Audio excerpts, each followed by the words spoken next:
This was the real-life Mean Girls, only instead of high school drama, it ended in unspeakable horror. When 12-year-old Shanda Scherer opened her front door one January night in 1992, she had no idea she was walking into one of the most horrific murder plots in Indiana history. Shortly after Shanda moved into town, classmate Melinda Loveless, jealous over Shanda's relationship with Loveless's ex-girlfriend, lured Shanda from her home under false pretenses with the help of 3 female accomplices. At a remote site called the Witch's Castle, they stripped, beat, and stabbed Shanda several times, inflicting painful but non-fatal wounds. Shanda, still alive, was forced into a car trunk and endured hours of torture, including burns from a cigarette lighter and a brutal sexual assault with a tire tool, causing severe physical trauma. The next morning, the group doused the conscious but weakened girl with gasoline and set her on fire, as she eventually died from thermal injuries and smoke inhalation. Her charred body was found in a field later that day, and the 4 perpetrators were arrested after one of the accomplices boasted to peers. Perhaps the most disturbing part of this entire case is that as of October of 2025, all of the perpetrators are now free, including the ringleader Melinda Loveless, who was released on parole in 2019.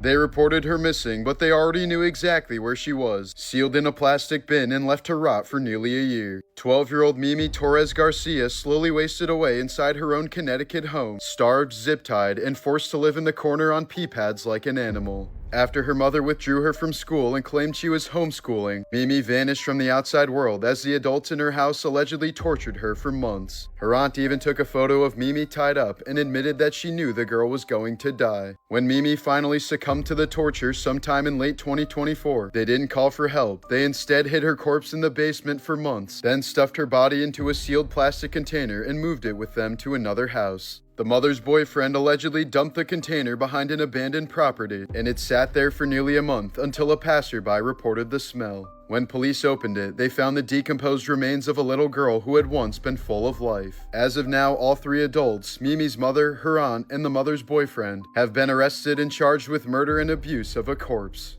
In 1968, 20-year-old college student Barbara Jane Mackle was bedridden with the flu in a Georgia motel, unaware that 2 strangers had been stalking her and planned one of the most sadistic kidnappings in U.S. history. At 4 a.m., there was a knock at the door. A man dressed as a police officer stood outside with a badge, claiming Barbara's boyfriend had been in a serious car accident and was asking for her. But it was a calculated lie. The kidnappers had researched her personal life, knew her boyfriend's name, and used emotional manipulation to get her mother to open the door.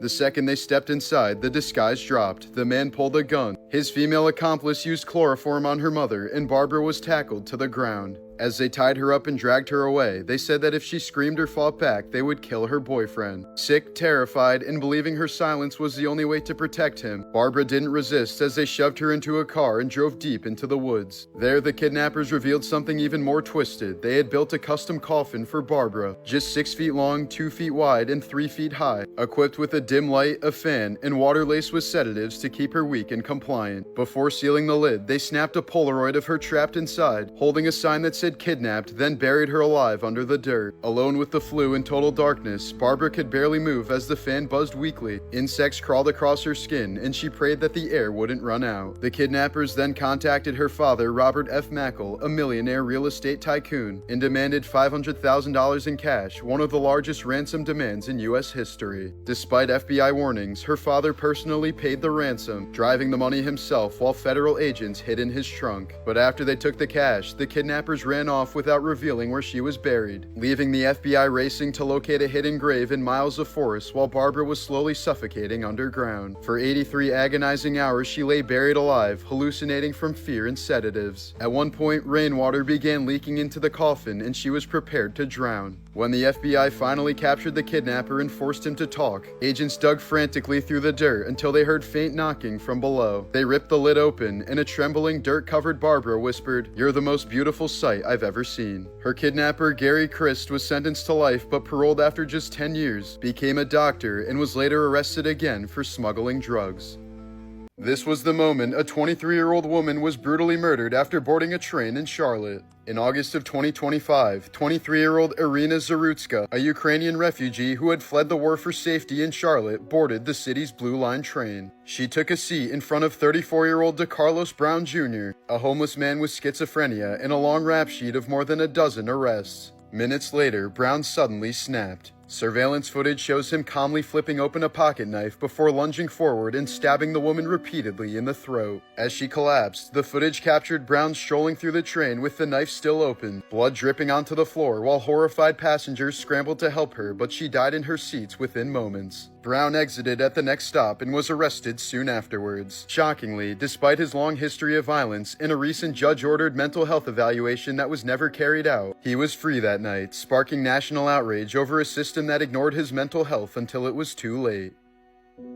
During the War on Terror, U.S. interrogators turned to music as a weapon, blasting songs on endless repeat in secret detention sites. Among the most infamous tracks was Eminem's The Real Slim Shady, which detainees reported being forced to hear non-stop for up to 20 days. Former prisoners described the experience as so unbearable that men would scream, weep, and even bang their heads against the walls for hours just to escape the sound, a form of psychological torment that left no physical scars but shattered minds. In January of 2022, shoppers at a Walmart in Crockett, Texas witnessed a bizarre and disturbing encounter. A woman named Rebecca Lynette Taylor approached a mother with an infant son and casually offered her $250,000 in cash to purchase the child. When the stunned mother refused and tried to leave, Rebecca allegedly followed her into the parking lot, doubling her offer to $500,000 and insisting she'd wanted to purchase the boy for a long time. Terrified, the mother contacted police and Rebecca was arrested and charged with the felony offense of sale or purchase of a child. In 2022, 39-year-old Stephen Dierkes was working at Caterpillar's foundry in Illinois when he suddenly slipped and fell into a large vat of molten iron heated to 2,600 degrees Fahrenheit. The human body has zero chance at that temperature as he was vaporized instantly. A coworker said part of his body was still on the platform while the rest of it melted like candle wax. OSHA later found several severe safety violations, but nothing could undo one of the most horrific workplace deaths in history. Kazuko Fukuda, dubbed the Woman of Seven Faces, strangled a coworker in 1982 and disappeared, launching one of Japan's longest manhunts in history. But instead of hiding, she reinvented herself over and over, using fake identities, constant moves, and even plastic surgery to change her face. She stayed free for nearly 15 years, long enough that Japan's statute of limitations on murder was about to expire. But just months before time ran out, a diner owner recognized her from a TV show, and police confirmed her identity using fingerprints on a beer bottle. She was finally sentenced to life in 1999, but died in prison just 6 years later. A North Carolina man was sentenced to nearly a decade in prison after one of the most disturbing neglect cases in recent history. For 6 to 8 months, 66-year-old Bonnie Kornhaber, who was bound to a wheelchair, lay helplessly on the floor of her cluttered, hoarded home after falling from her chair. Her husband Lewis admitted he never called for help because he was embarrassed about the conditions inside, leaving her to waste away surrounded by spoiled food, trash, and insects. When Bonnie finally told him she couldn't breathe, he ignored her pleas and watched TV in another room until she was dead. By the time first responders arrived, her body was covered in sores and filth, and Lewis was later convicted of second-degree murder and neglect, sealing his downfall after nearly 40 years of marriage. With the Powerball approaching $2 billion, let's take a look at why winning the lottery can actually ruin your life. In 2006, Florida truck driver Abraham Shakespeare struck it rich with a $30 million lottery win, but the fortune quickly drew endless requests for money from family and friends who were clearly taking advantage of him. By 2009, he had mysteriously vanished, and months later, his body was found buried beneath a concrete slab. Investigators later revealed that Dee Dee Moore, who had befriended him under the guise of helping manage his wealth, had instead stolen his money and orchestrated his murder. In 1999, a Florida waitress was tipped a lottery ticket and won $10 million from it. She was then sued by her colleagues for their share before being sued by the man who tipped her the ticket. That same week, she was kidnapped by her ex-husband and ended up shooting him in the chest when he threatened to kill her. She then spent the next 10 years fighting a legal battle against the IRS, which she eventually won. In 1978, psychologists performed a study to compare the happiness levels of lottery winners versus accident victims who suddenly became paraplegic. The study found that over time, the everyday happiness of lottery winners ended up being lower than the happiness of accident victims. In 1960, an Australian father won $3 million in the lottery and his photo was plastered all over the news. Soon afterwards, his 8-year-old son was kidnapped for ransom and eventually murdered. This forever changed Australian anonymity laws for lottery winners. In 1997, struggling father of three Billy Bob Harrell became a millionaire overnight after winning the $31 million jackpot in the Texas lottery. But as friends, family, and strangers continuously pressured him to share his fortune, Harrell's spending went out of control, eventually resulting in he and his wife's divorce. Only 2 years after winning the lottery, Harrell ended up taking his own life just a few days after telling his friend, "Winning the lottery is the worst thing that ever happened to me." In September of 2025, 21-year-old University of Kentucky cheerleader Laken Snelling was arrested after her roommate called 911 to report finding a dead newborn in their off-campus home. The baby boy was found wrapped in a towel and shoved into a black garbage bag in the back of a closet. When first responders arrived, the baby was described as cold to the touch, suggesting he had been there for hours. Police later learned Snelling had secretly carried the pregnancy to term, delivered the baby in silence, and left him hidden before leaving the house. She was later taken into custody and charged with abuse of a corpse, tampering with evidence, and concealing the birth of an infant. Since her arrest, Snelling has withdrawn from the university and is no longer listed on the school's cheer team. If convicted, the felony charges alone carry up to 5 years in prison and thousands in fines. She was released on a $100,000 bond and is currently under house arrest with her parents in Tennessee as investigators continue to determine the baby's cause of death. Bang! Dead. Gone. Why? Because Alexander Devontae Dickey, who was arrested 39 times, 25 felonies, was on the street. That was the father of 22-year-old Logan Federico, his voice trembling with anger and disbelief over what the justice system allowed to happen to his daughter. Despite nearly 40 arrests and more than 25 felony charges, 30-year-old Alexander Dickey was still walking free when he broke into the South Carolina home where Logan Federico was sleeping. He dragged her naked from her bed in the dark and forced her onto her knees on the floor. With a stolen 12-gauge shotgun pressed to her chest, he pulled the trigger at point-blank range, killing her instantly, execution style. Logan's father said he had to live with the knowledge that his daughter's killer, a man who had cycled in and out of prison dozens of times, should have been locked away permanently long before he was given the chance to carry out such a monstrous act.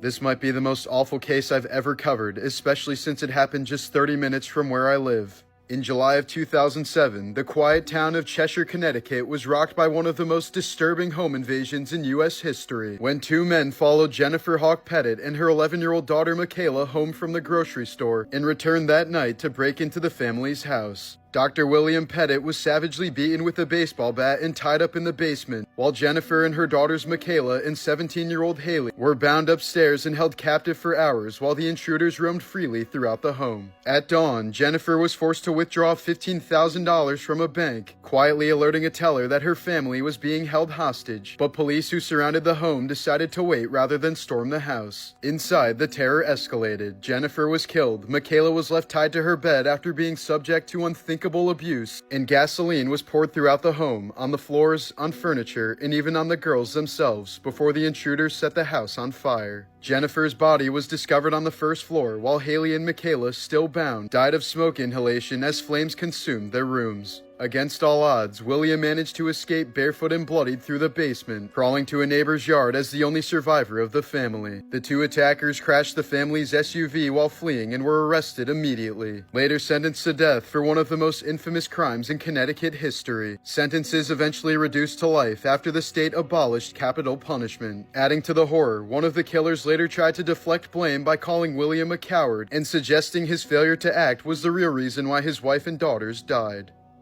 In 2010, 7-year-old Ayanna Stanley Jones was sleeping on her grandmother's couch in Detroit when a police raid quickly turned deadly. Officers were filming for the A&E show The First 48 as they stormed the home in search of a murder suspect, tossing in a flash grenade before bursting through the door. Within seconds, a bullet fired by Officer Joseph Weekly struck Ayanna in the head, killing her instantly. The officer claimed the gun discharged accidentally after a struggle, but witnesses said he just fired blindly into the darkened home. No one was ever convicted for her death. Ayanna would have turned 25 this year, a haunting reminder of how a child's life was tragically cut short in a moment meant for TV. In the early 1980s, South Korean photographer Lee Dong-sik was convicted of murdering a woman just so he could photograph her dying. Reports from a Korean newspaper say he met the victim, gave her a drink laced with potassium cyanide, and took more than 20 photographs as she slowly died in agony. During questioning, he claimed he wanted to capture the moment of death as part of his art. He was soon arrested, charged with her murder, and executed 4 years later.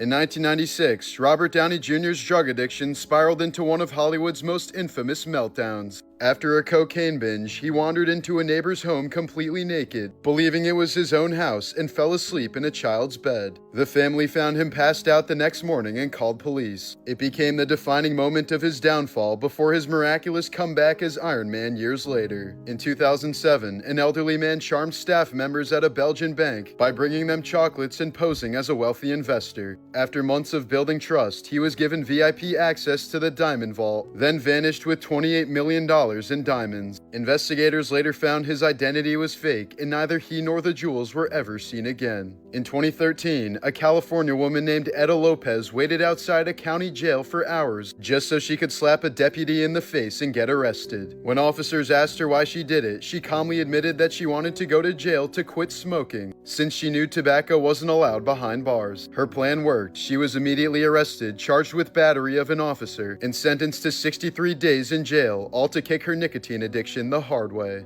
Best known for playing Martin Corley on Ned's Declassified School Survival Guide, 36-year-old actor Tyler Chase has become the next tragic reminder of Hollywood's child star curse. Fans recently spotted him homeless in Los Angeles and Riverside, sparking a GoFundMe for food and shelter. Concerned strangers began sharing videos of him on TikTok and rallying support to help get him back on his feet.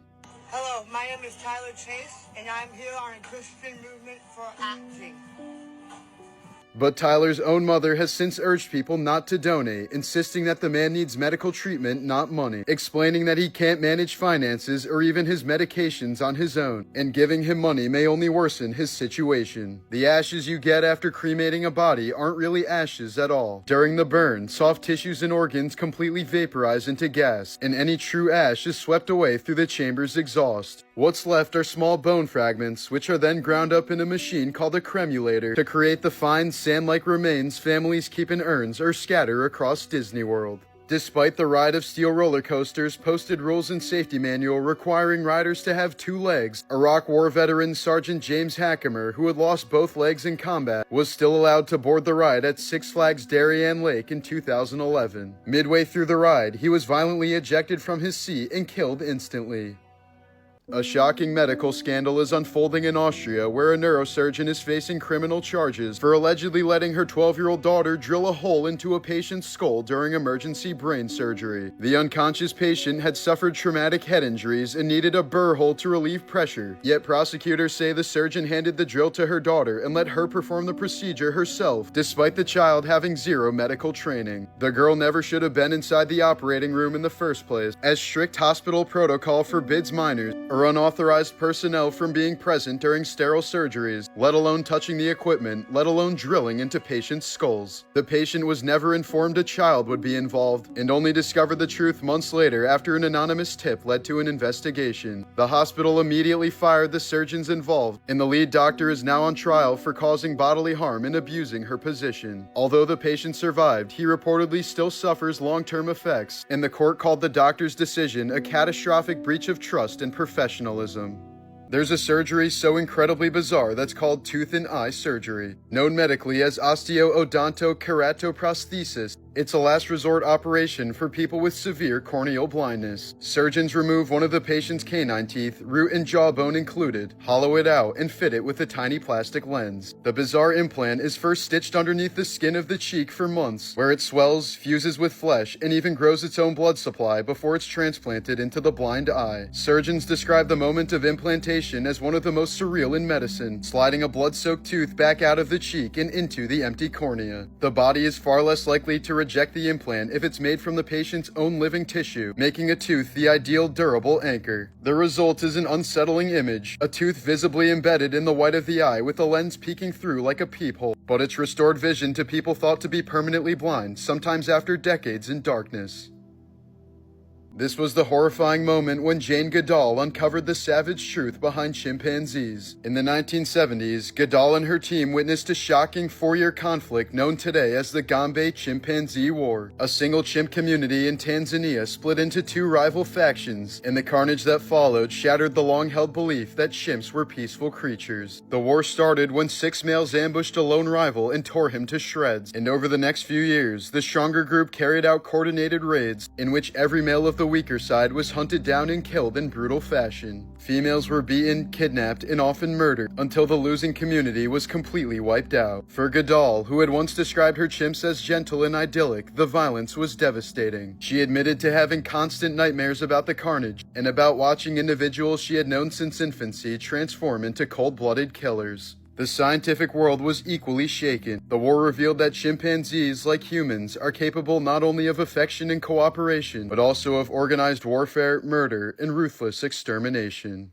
On Halloween night in 1984, 29-year-old Doreen Erbert answered her door expecting trick-or-treaters, but instead was confronted by her ex-husband, William Michael Dennis, wearing the same creepy big bad wolf mask he had worn at a party the year before. Dennis had never forgiven Doreen for the accidental drowning of their 4-year-old son Paul years earlier, and had grown obsessed with the delusion that she wanted the boy dead. Armed with a machete, he forced his way inside and launched a savage frenzy of blows, striking Doreen dozens of times. She was 8 months pregnant, and the attack was so brutal that it ripped open her abdomen and literally expelled her unborn child onto the floor, the baby showing deep chop wounds and pronounced dead at the scene. Investigators later described the scene as straight out of a horror movie, with blood splattered across the entryway and the mask lying discarded nearby. Dennis was eventually sentenced to death, leaving behind a crime that remains one of the most grotesque murders ever committed on Halloween.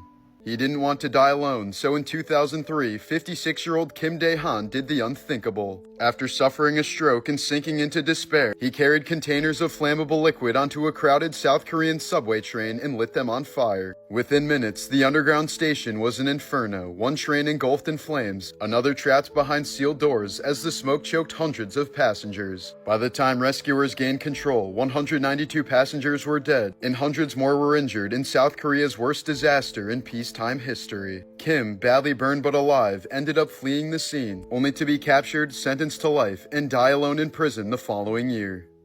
In 2012, 18-year-old Gabby Scanlon was celebrating her birthday at Oscar's Wine Bar in Lancaster, England, when staff served her a cocktail topped with liquid nitrogen. Moments after downing the smoking drink, she felt a violent pain in her abdomen. Doctors later said it was as if her stomach had exploded from the freezing chemical. She was rushed into emergency surgery, where doctors had to remove her entire stomach and reroute her digestive tract just to save her life. 3 years later, in 2015, the bar was fined £100,000 for failing to recognize the danger of serving cocktails still bubbling with liquid nitrogen. Kansas City pharmacist Robert Ray Courtney illegally diluted thousands of medications, including chemotherapy, over nearly a decade, claiming extra profit. Estimates put the number of affected patients at about 4,200, with some treatments watered down to as low as 17% of the prescribed dose. Convicted in 2002 and sentenced to 30 years, he was released to home confinement in 2024 under the First Step Act, sparking outrage from victims who think his actions contributed to serious harm and deaths.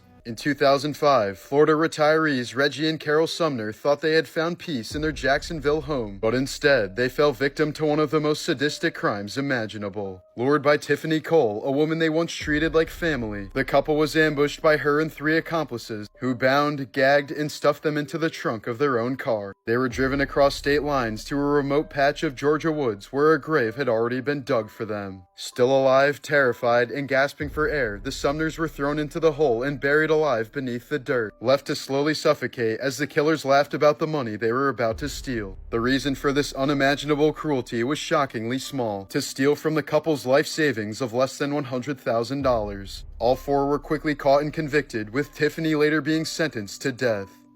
In 2012, 14-year-old Cassidy Goodson from Florida was hiding a dark secret that would only come to light in the most horrifying way. After secretly giving birth in her bathroom, she used a pair of scissors to cut the cord, then strangled the newborn to death and hid his body inside a shoebox. Days later, her mother noticed a foul odor coming from Cassidy's room, opened the box, and made the shocking discovery before calling police. As a juvenile, Cassidy pleaded guilty to manslaughter, receiving just 18 months in detention and probation for a life she tried so desperately to erase. In 2011, police in South Korea discovered the body of a 58-year-old man inside an abandoned quarry in a scene that looked eerily like a crucifixion. He was found on a wooden cross wearing a crown of thorns and flanked by two smaller crosses with tools, written plans, and a tent nearby. After investigators reconstructed the event, they concluded that it was a carefully staged act he had carried out himself, and the death was officially ruled a suicide as the man had apparently crucified himself.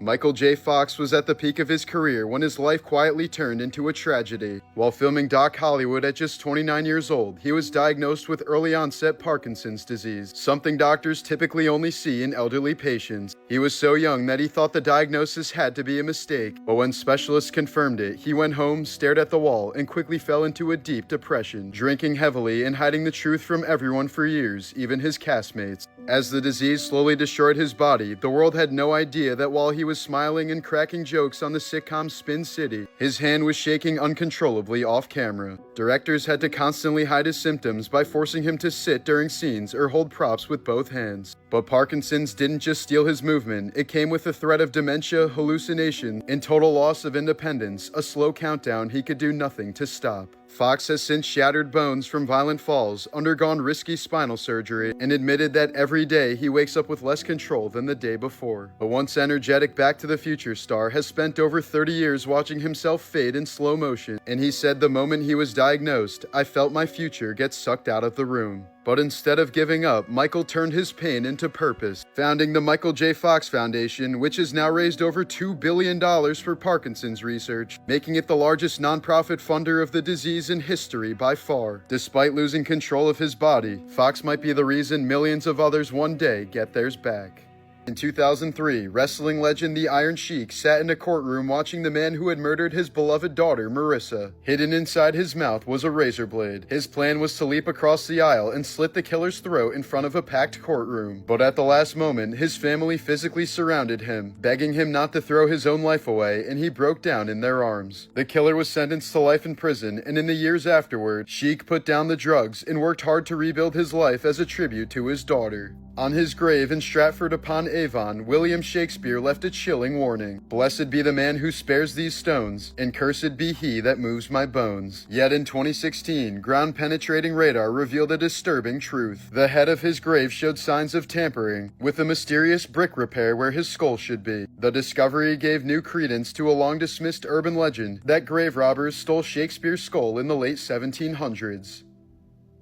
The 31-year-old conservative activist, founder of Turning Point USA and father of 2 young children, was speaking at Utah Valley University when gunfire erupted just 20 minutes into the event. The bullet tore through his neck, sending the crowd into a frenzy as people dove for cover and security dragged him from the stage, leaving a pool of blood on the ground where he'd been sitting. Kirk, who rose to prominence as an outspoken conservative speaker at college campuses, was immediately rushed to a hospital, but his condition remains undisclosed. The tragedy unfolded against a tense backdrop.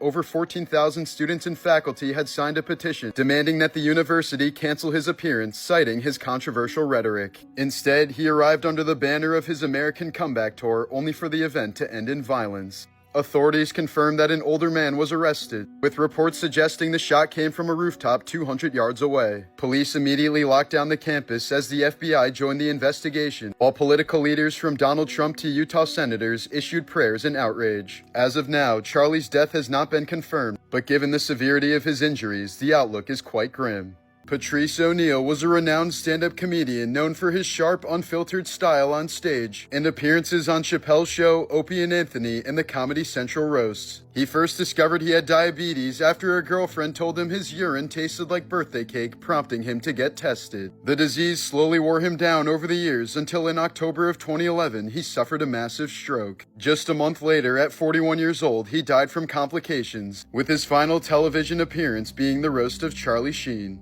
When Mount Vesuvius erupted in 79 AD, the heat was so intense it didn't just kill people. It completely warped human remains in ways rarely seen throughout history. In Herculaneum, archaeologists discovered the body of a young man lying face down on a wooden bed whose brain had literally been turned into glass. What you're looking at in this photo is brain tissue that was flash heated to nearly 1,000 degrees before cooling so rapidly it vitrified, leaving behind a shiny glass-like substance. It remains one of the only known cases of a human brain preserved through such a gruesome transformation. In 1999, 23-year-old Fan Man Yi of Hong Kong was kidnapped by a loan shark and two accomplices after stealing a small sum of money. For over a month, she was held captive in a Sim Sha Sui apartment, where she was beaten with metal bars, burned with melted plastic, forced to smile through torture, and subjected to humiliating commands until she finally died from her injuries. Her killers then dismembered her body, boiling the remains, and sewing her skull into a large Hello Kitty mermaid doll. The crime only came to light when a teenage accomplice confessed, claiming she was being haunted by Fan's ghost, leading police to one of the most horrifying discoveries in Hong Kong's history. In 2015, brothers Robert and Michael Bever turned their quiet Oklahoma home into a slaughterhouse. Armed with knives and body armor, the teens butchered their parents and 3 siblings in a planned midnight massacre, leaving only 2 sisters alive, one gravely wounded, the other just 2 years old and deliberately spared. Investigators later revealed the brothers weren't driven by family conflict, but by a twisted obsession with mass murder. They idolized the Columbine shooters, stockpiled weapons, and even kept journals outlining a plan to kill hundreds more once their family was out of the way, dreaming of becoming legends of infamy. The carnage only ended when the injured sister managed to call 911, bringing police to a scene so gruesome it was described as the stuff of nightmares. A couple years later, Robert was sentenced to life without parole, while Michael received life with a chance of parole after 38 years. The crimes of Gary Heidnik were so horrific they inspired the character Buffalo Bill in The Silence of the Lambs. In 1986, Gary turned his Philadelphia home into a dungeon of unspeakable horrors. He abducted 6 women, chaining them in his basement pit where they endured beatings, sexual assault, starvation, and even being forced to torture each other. 2 women were killed during the ordeal, and in one of the most grotesque acts, Heidnik dismembered a victim, ground up parts of her body, and fed it to the other prisoners. While he carried out these atrocities below ground, he held church services upstairs as if nothing were wrong. Heidnik's twisted plan, according to his lawyer, was to impregnate multiple women in hopes of creating what he called a perfect race. His crimes came to light in 1987 when one captive escaped and alerted police. Heidnik was sentenced to death and executed by lethal injection in 1999, becoming the last person ever put to death in the state of Pennsylvania. In August of 2020, 5-year-old Cannon Hanent was riding his bike outside of his Wilson, North Carolina home when his 25-year-old neighbor Darius Sessoms suddenly walked up and shot him point-blank in the head in front of his 2 sisters. The murder was described as execution style and left the community completely stunned, especially since Sessoms had shared dinner with Cannon's family just days prior. He was arrested within 24 hours and pleaded guilty to first-degree murder, receiving life in prison without the possibility of parole. To this day, no clear motive has ever been revealed. Here's a photo of George Lincoln Rockwell, founder of the American Nazi Party, at a 1967 rally. Rockwell built his movement around hate-filled rallies and open admiration for Hitler. But his end came not at the hands of his enemies. In August of 1967, Rockwell was gunned down outside of a laundromat in Arlington, Virginia, shot twice through his car window by John Patler, a bitter former ally he had recently expelled from the party. The man who preached violence and division was assassinated by one of his own followers, leaving the American Nazi Party leaderless and fractured. A 28-year-old Malaysian woman went viral after pregnancy caused her to develop such severe acne and facial swelling that she appeared to age decades overnight. Hormonal surges left her skin red, inflamed, and scarred to the point of being nearly unrecognizable. While most women only develop mild breakouts or dark patches during pregnancy, her extreme case showed how brutally the body can sometimes react to carrying a child. Dumping ashes at Disney parks is so common that staff have secret code words like white powder alert or code grandma, prompting custodial crews to vacuum up the human remains using HEPA filters. Holy Land USA in Waterbury, Connecticut was once a popular religious theme park that drew thousands of families until its closure in the 1980s, after which it fell into decay. In July of 2010, the abandoned site became the setting for tragedy when 16-year-old Chloe Ottman was strangled to death right underneath the park's giant cross by 19-year-old Francisco Cruz after rejecting his sexual advances. Cruz hid her body on the property, later confessed, and was sentenced to 55 years in prison, forever tying the park's crumbling ruins to one of Connecticut's darkest crimes. In May of 2025, 46-year-old Christy Crampton was arrested after a disturbing in-flight altercation with a child who allegedly called her fat and Miss Piggy. The two were returning from a trip to Disney World when the situation suddenly spiraled out of control. Witnesses say Crampton began striking the boy with her fists and a water bottle, even slamming his head against the airplane window. When questioned, she told police the child had been disrespectful and had pushed her arm away before she snapped. One witness told investigators the woman wasn't correcting the child, she was abusing him. Crampton was charged with felony child abuse and released on bond, while the child's identity, relation to her, and condition were not disclosed. Before gunning down Mahatma Gandhi in 1948, his assassin Nathuram Godse had already tried to kill him twice before. In 1944, he led a group that charged Gandhi with knives during a prayer meeting, and later that year, he confronted him again wielding a dagger. Both times he was caught but released. Gandhi, committed to his philosophy of nonviolence and forgiveness, reportedly refused to press charges. That mercy would prove fatal just 4 years later when Godse finally succeeded in his third attempt, firing 3 bullets into the man who preached nothing but peace. In the summer of 2025, Jordan Peterson nearly died after developing pneumonia and sepsis that left him in the ICU for weeks. His daughter later revealed that the illness began after he was exposed to heavy mold while cleaning out his late father's basement, triggering what she called chronic inflammatory response syndrome, a rare and unofficial life-threatening immune condition. He reportedly suffered nerve damage, extreme sensitivities to medication, and even paralysis. It wasn't the first time Peterson's health had spiraled. Years earlier, he'd endured a near-fatal benzodiazepine withdrawal that required months of treatment abroad. This latest crisis left him bedridden and fighting for his life once again, with his daughter saying that for days, doctors weren't sure if he'd survive. Now, months later, Peterson is slowly recovering. He's reportedly regained much of his mobility, is speaking and reading again, and continues intensive physical therapy from home. His daughter says he's still very fragile but improving daily, though his public appearances, lectures, and recordings remain on hold as he focuses on regaining full strength after what she called the closest he's ever been to dying. She killed her family not out of hatred, but because of something far more tragic. In August of 2025, a horrifying sequence unfolded in Madbury, New Hampshire. 34-year-old Emily Long shot and killed her husband Ryan and 2 of their children, ages 6 and 8, before turning the gun on herself. The couple's youngest child, a toddler, was thankfully found unharmed. Ryan had been battling an aggressive form of brain cancer, and in the days before the killings, Emily had been posting tearful TikToks calling herself a brain cancer wife, speaking about the pain, exhaustion, and hopelessness of watching the man she loved fade away. What looked like a caregiver's heartbreak turned out to be a final desperate collapse, a mother who decided that if her husband couldn't survive, none of them could move forward. Child actor Kyle Massey, who played Corey Baxter in That's So Raven and Corey in the House, was once a family-friendly icon. But in 2019, a 13-year-old girl and her mother filed a lawsuit accusing Massey of sending her explicit photos, videos, and sexual messages. The girl had met Massey years earlier when she was just 4, after her mother introduced them on a set. According to the lawsuit, Massey later reconnected with her and promised to help launch her acting career. But 2 years later, prosecutors in Washington state charged Massey with immoral communication with a minor, after investigators found that he allegedly sent nude photos and videos to the same underage girl through Snapchat. Kyle never showed up to his court date and a warrant was issued for his arrest, but his lawyers later claimed he'd never been properly served. While Massey denied all allegations, the case effectively ended his acting career, leaving fans stunned that the goofy kid from Disney could end up being accused of something so disturbing. As of now, no conviction has been publicly reported, and the legal proceedings have faded quietly from headlines, but the case still remains a strange, unsettling fall from fame for one of Disney's once brightest faces.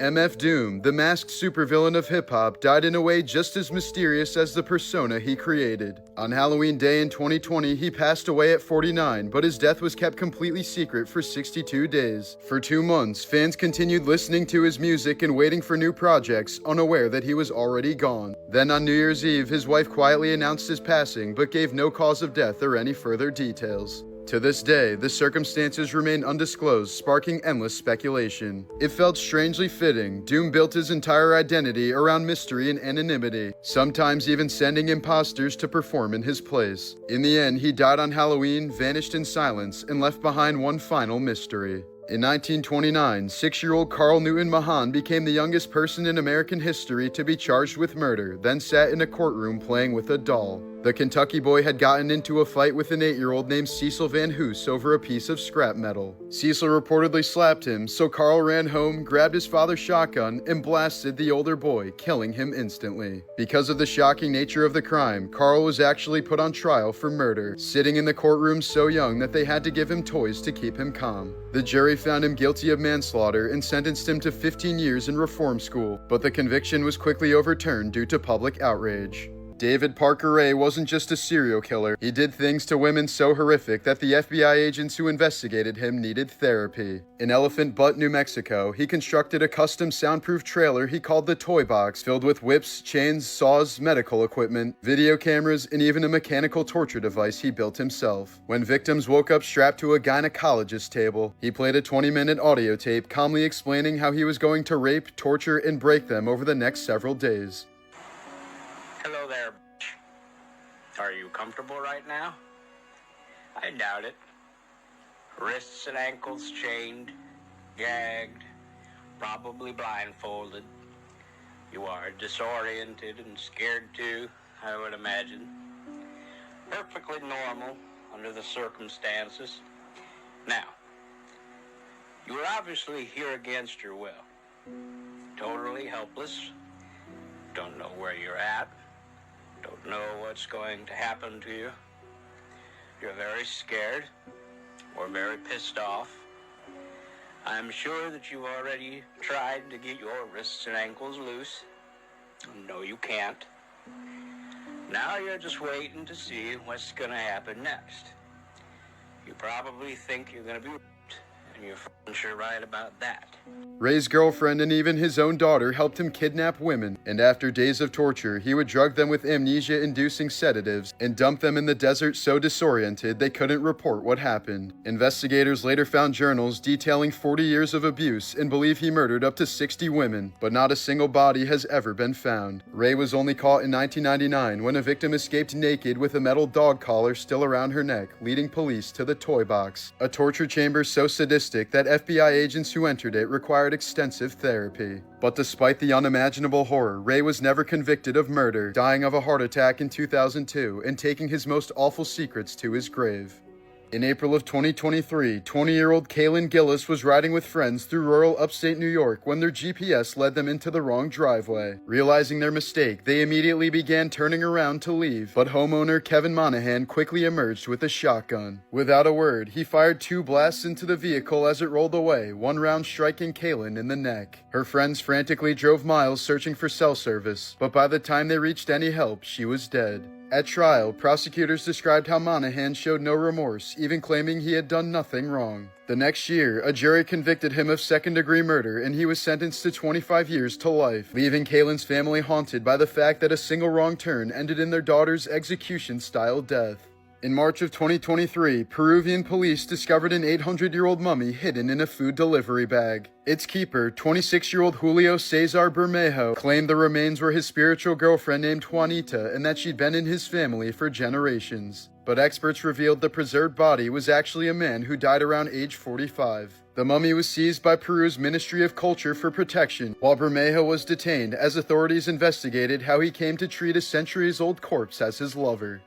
Behind the wild persona of Tiger King's Joe Exotic was a trail of cruelty even darker than what viewers saw on Netflix. Former employees recalled how he casually shot animals that displeased him, once killing a woman's horse within minutes of her donation and laughing about it before feeding its body to his tigers. He was accused of shooting older tigers in the head to make room for new cubs, animals that drew much bigger crowds and more profit. His zoo's kitchen was piled high with expired Walmart meat, which not only fed the big cats but was allegedly also cooked into pizzas for paying customers. A mysterious fire that destroyed his studio wiped out days of footage that insiders claimed showed him brutally executing animals on camera. Even his music career was a lie. He hired musicians to record songs and then lip-synced over them in his bizarre videos. As his empire collapsed, investigators uncovered a murder-for-hire plot against his rival Carol Baskin and evidence of him killing at least 5 of his own tigers. For all the flamboyance, costumes, and chaos, the legacy Joe Exotic left behind is one of exploitation, cruelty, and death. A man who apparently turned suffering into a spectacle and ended up caged himself.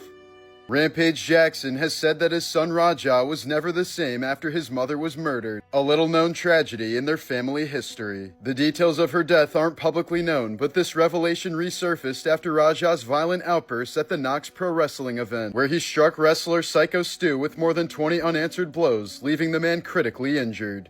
Rampage condemned the attack, but also pointed to the loss of Raja's mother as a turning point in his life, which may begin to explain the troubled path that led to this shocking incident. This is what a bear with rabies looks like. The good news is, the bear will most likely kill you before the rabies becomes an issue.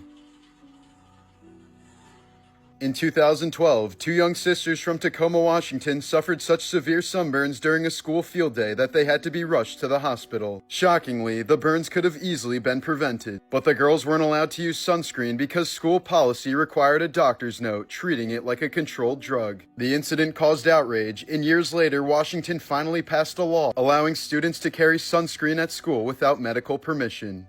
She was so terrifying that even cartel assassins refused to say her name out loud. Melissa La Diabla Calderon became one of the most feared women in cartel history because her crimes went far beyond gunshots and executions. Working with the Jalisco New Generation cartel, she targeted the most vulnerable, migrants, pregnant women, and the homeless, luring them with promises of safetier work before trapping them inside of makeshift clinics. Investigators say she performed crude C-sections to steal newborns for black market adoption, while the mothers were left to bleed out on the table. In other cases, victims were cut open and stripped of their organs, their bodies dumped or incinerated before corrupt medical contacts funneled their organs to wealthy buyers. Witnesses reported hearing screams through the walls at night, and bodies were found mutilated or missing several organs. Even hardened cartel enforcers were terrified of La Diabla, calling her the devil in human skin. When she was finally arrested, authorities believed dozens, maybe hundreds of her victims would never be found.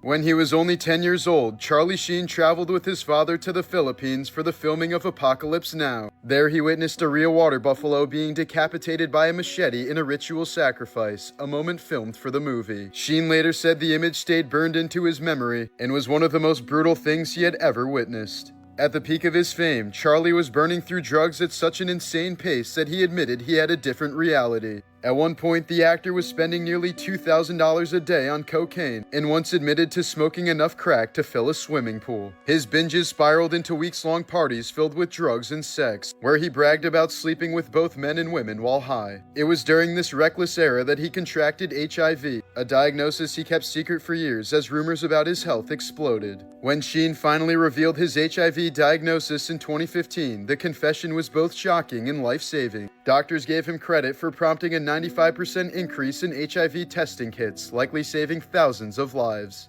In 1990, Sheen's engagement to actress Kelly Preston came to a bloody end when she was shot in the arm inside his home. Sheen later claimed a revolver had slipped from his pocket and accidentally discharged when it hit the floor, but the incident was enough for Preston to leave him immediately, prompting rumors that Charlie had actually attempted to kill her. While filming Money Talks, Charlie binged so heavily on cocaine that he suffered a nosebleed that wouldn't stop. The bleeding went on for 18 straight hours, leaving him physically drained and terrified. On the set of Free Money, after days of partying, Sheen was so exhausted and paranoid about passing out that he tried a bizarre method to stay awake. He claims he shoved an ice cube up his rectum to shock his body into alertness. He later recounted the story as one of the lowest points of his addiction. In 1995, Sheen's drug abuse had reached such a catastrophic level that doctors found his blood saturated with cocaine at a concentration so high it should have killed him on the spot. Paramedics were stunned that he survived the overdose, with some calling it a medical miracle. But finally, after years of infamous drug binges, public breakdowns, and reckless behavior that nearly destroyed his career, Charlie claims he's now been sober since 2017, over 8 years without drugs or alcohol. He admits he still gets constant cravings, but says he fights them by remembering the shame and chaos of his tumultuous past.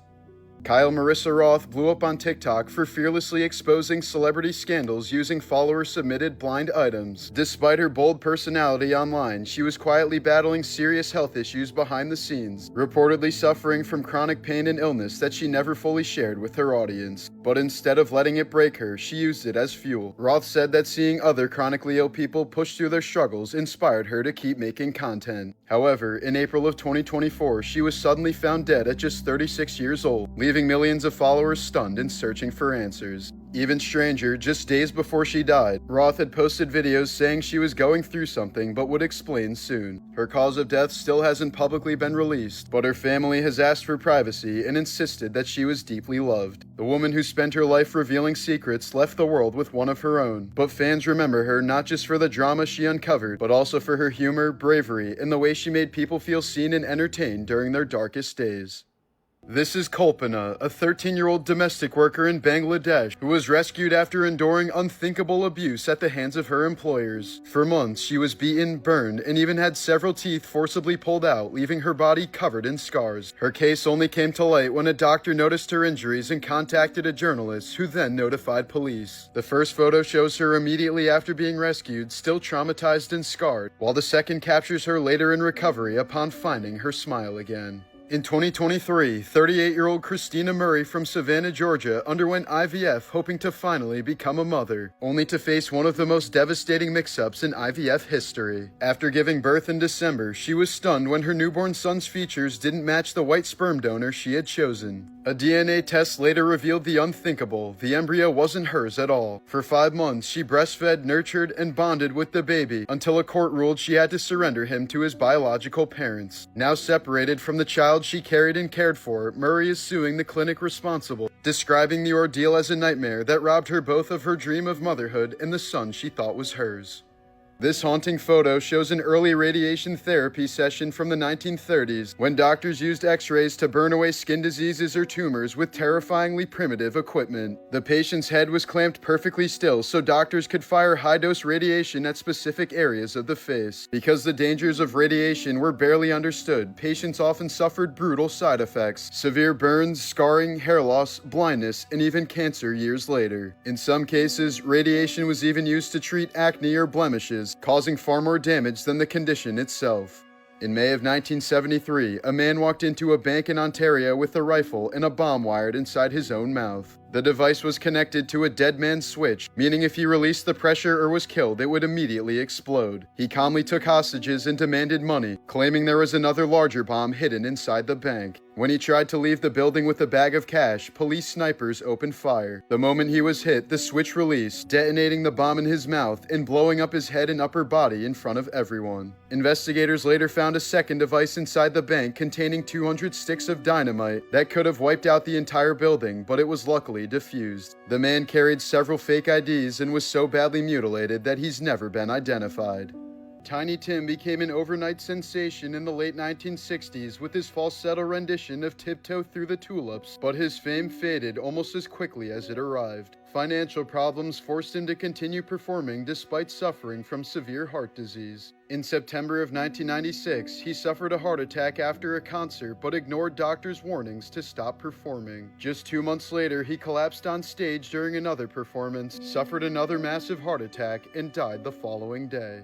Here's some footage of one of nature's most gruesome mating rituals. Male honeybees, known as drones, die immediately after mating when their reproductive organ is ripped from their body, tearing open their abdomen and killing them within seconds. During her only mating flight, a queen typically mates with 10 to 20 drones, though some mate with 40 or more, storing enough sperm to fertilize eggs for the rest of her life. In 1859, English settler Thomas Austin released just 24 European rabbits into the Australian wilderness to hunt them for sport. But with few natural predators and ideal conditions, the population exploded into billions within decades, devastating native ecosystems, stripping vegetation, causing massive soil erosion, and becoming one of the worst invasive species disasters in history.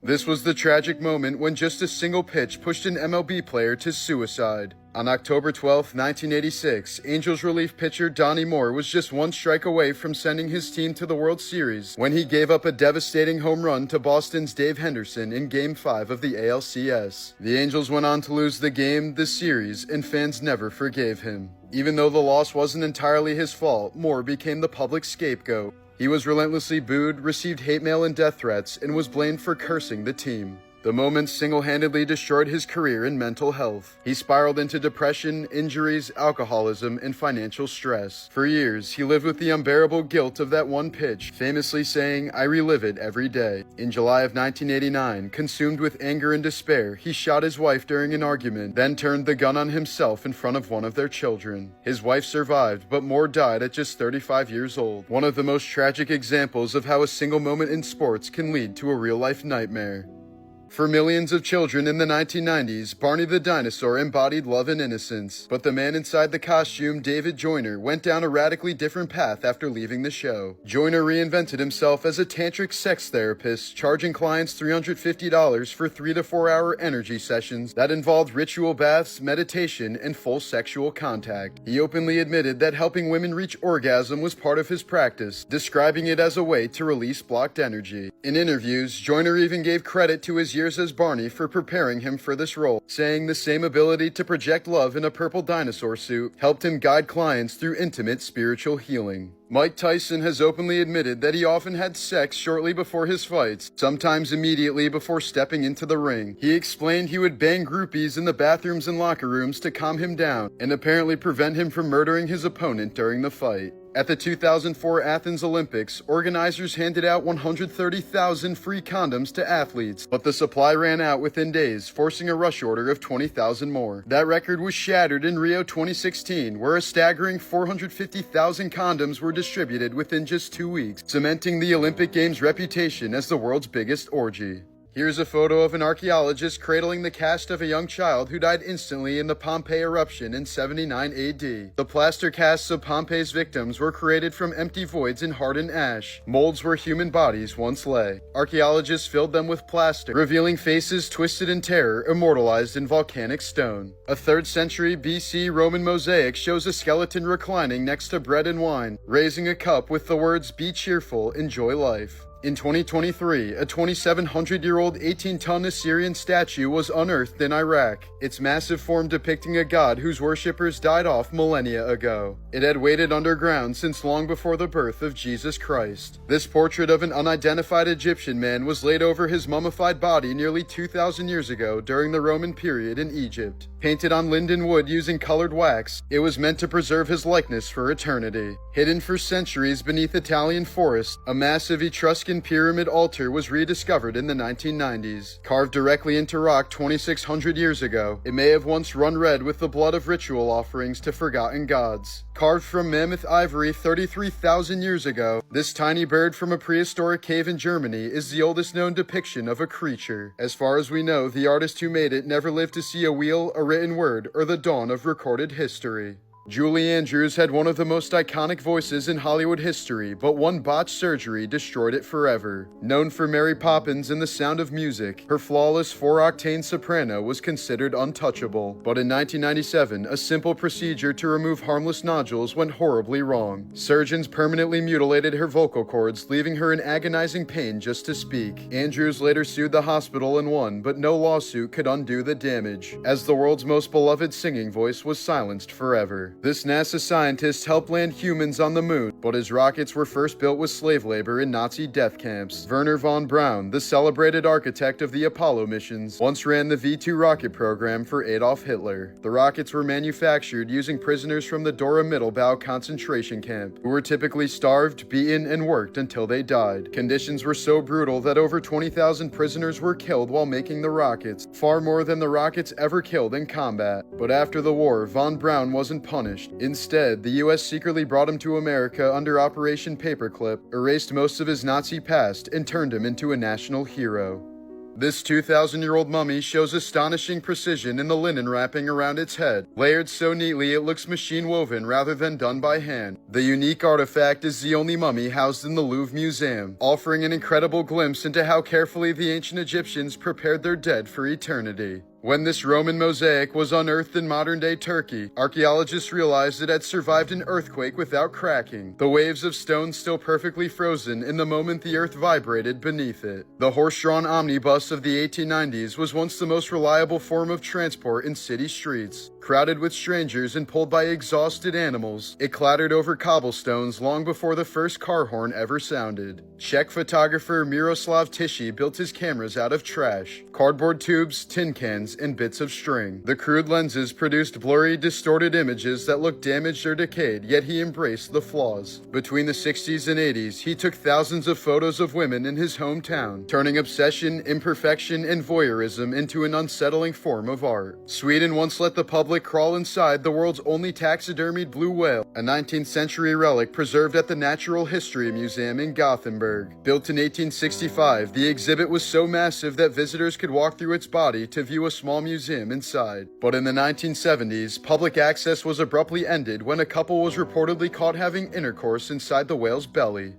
Amid the darkest day in modern history, these are the miracles of 9/11 that still leave people speechless. After nearly 27 hours buried under debris, Janelle Guzman McMillan, an office worker in the North Tower, was the last person rescued alive from Ground Zero. Pinned under concrete with only a single hand free, she said she felt someone holding it and telling her that she would be okay. When rescuers finally pulled her out, they all swore that none of them had touched her hand. In the North Tower's Stairwell B, a group of 16 firefighters, a police officer, and a civilian survived the entire collapse, entombed in a concrete pocket while everything around them was pulverized. They were dug out hours later still alive in what rescuers called a miracle. One survivor, Stanley Premnath, was literally looking at the nose of Flight 175 as it struck the South Tower. His office was completely shredded, but he survived by diving under his desk. He was later pulled from the rubble by another worker, both escaping down the stairwell before the building collapsed. A Port Authority worker named Pasquale Buzelli was on the 22nd floor of the North Tower when it suddenly collapsed beneath him. But instead of being crushed, he was carried down with the debris, riding it like a wave. He woke up hours later on top of a pile of rubble with only a broken ankle, later nicknamed the 9/11 Surfer. A guide dog named Roselle led a group of people, including her blind owner, down 78 flights of stairs before the North Tower collapsed. She stopped only once to give kisses to a woman who was having a panic attack.